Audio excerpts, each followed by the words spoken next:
tous mes anciens lieux de vie ou de travail même, je me posais pas trop la question. Je savais même pas trop si j'étais à ma place. Mais comme je suis quelqu'un qui se donne à 100%, j'ai toujours apprécié ce que je faisais. Et je pensais que tout ce que je faisais était utile et allait servir à quelque chose. Mais finalement, un jour, je me suis rendu compte que c'était pas du tout utile et qu'il fallait que je me rende utile pour moi-même. Avant tout. Avant tout pour moi-même.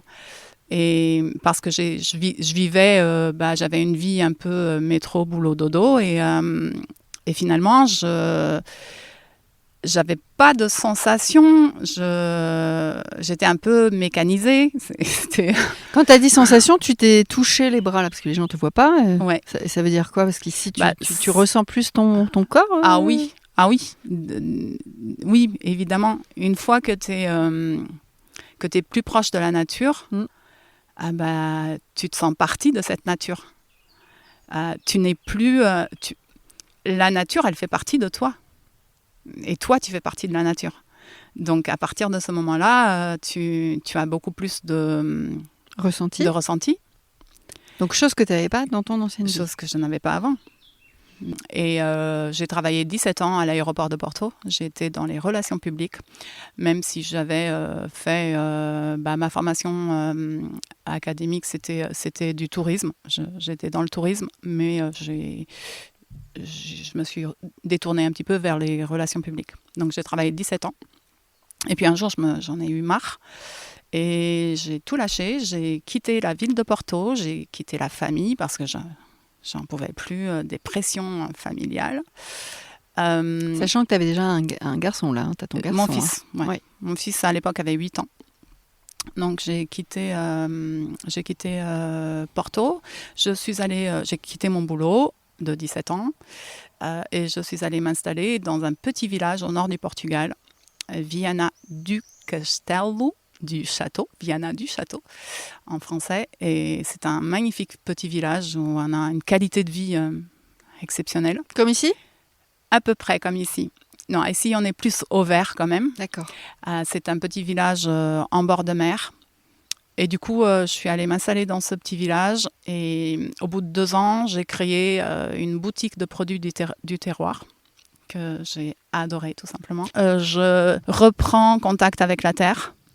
Ça m'a fait plein de souvenirs de mon enfance parce que chez mes grands-parents il y avait aussi un grand potager et ça me fait des souvenirs et ça c'est même émouvant pour moi de reprendre cette activité que j'avais complètement oubliée parce que ma vie d'avant ne me le permettait pas non plus. J'étais pas quelqu'un qui avait la main verte. Donc, je me disais, les plantes, c'est pas mon truc.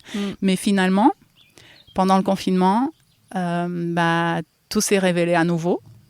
Et un jour, je suis en train de jardiner et je vois une fleur magnifique qu'on appelle la dame de 11 heures. La dame de 11 heures ? Oui. Parce qu'elle se révèle à 11 heures ? Elle se réveille à partir de 11 heures. Elle s'épanouit entre 11h et 14h à peu près. Moi, c'est plus vers 16h. Ouais, moi aussi, je suis un peu plus, même plus tard. Donc, je découvre cette fleur et j'ai eu envie de savoir plus sur cette fleur. D'accord. Coup de foudre avec une fleur. Exactement, c'est ça. Et là, je me suis mis sur Internet à voir des choses, à faire des recherches. Je vais acheter des bouquins. Voilà, j'ai tout appris sur cette plante. D'accord. Et je découvre aussi que c'est une des fleurs de Bach. C'est une des fleurs du Dr Bach, étoile de Bethléem. Et elle est là, quelle couleur ? Elle est blanche. Et là, c'est comme une évidence. Il fallait que je travaille avec les fleurs, avec les plantes. Donc c'est parti de cette fleur ? C'est parti de cette fleur, ouais. C'est parti de cette fleur.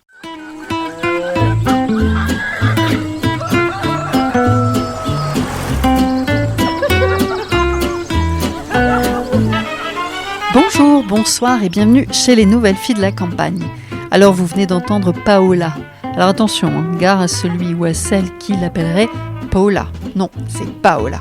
Alors moi, en ce qui me concerne, quand j'ai découvert Paola, j'ai rencontré une bibliothèque vivante des fleurs et des plantes. D'ailleurs, si vous vous aventurez avec elle en balade, je vous préviens, ça risque de durer un peu plus de temps que prévu. D'ailleurs, vous risquez même de voir tomber la nuit. Avec Paola, on vous parle de son changement de vie, son changement de pays, voilà, ses changements de métier, et puis ce projet qui a démarré dans le Vaucluse et qui a maintenant migré en Dordogne. On vous partage notre conversation de femmes, alors je suis sûre que ça vous fera sourire, plaisir et réfléchir. Je remercie chaleureusement Paola, et puis je vous souhaite une belle écoute, une belle semaine et à bientôt. Merci.